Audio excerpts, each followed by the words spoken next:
Europe 1, bonjour.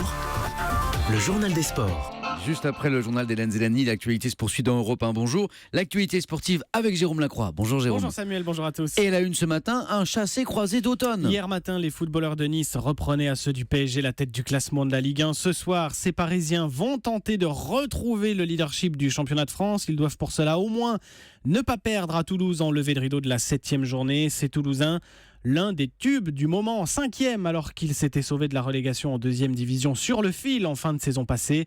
Le bon génie toulousain, c'est Pascal Duprat, l'entraîneur, et avec ses mots à lui, il raconte n'avoir pas tenté de mesurer à quel point ses joueurs attendaient la prestigieuse échéance parisienne. Je n'ai pas appelé leurs femmes pour savoir s'ils étaient dans l'excitation. Tout ce que j'espère, c'est qu'ils soient dans la bonne appréhension de cette rencontre-là. Il ne faut pas la jouer avant, il ne faut pas regretter de ne pas l'avoir jouée après, ne pas la banaliser, que du plaisir à partager.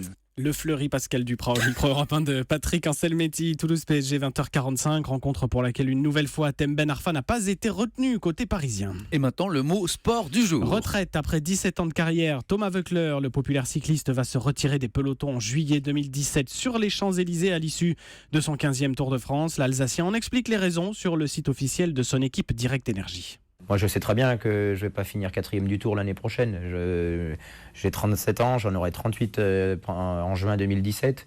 Le corps, il a aussi, il décline un petit peu physiquement. Le niveau auquel on évolue, on perd quelques pourcents de force ou de conditions physiques et ça fait des différences énormes sur le terrain.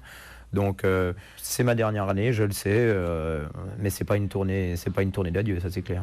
Et l'avenir alors, Thomas Voeckler durant quelques mois se reposera avant d'embrasser peut-être une carrière de consultant pour la télévision. Jérôme, dites-nous maintenant, quelle est votre histoire du jour ? Le rêve éveillé et américain de Simon Pagenaud. On vous avait raconté dans Europe 1 Bonjour l'histoire de ce poids-de-vin de 32 ans, vainqueur du championnat d'IndyCar, la Formule 1 aux États-Unis, très populaire.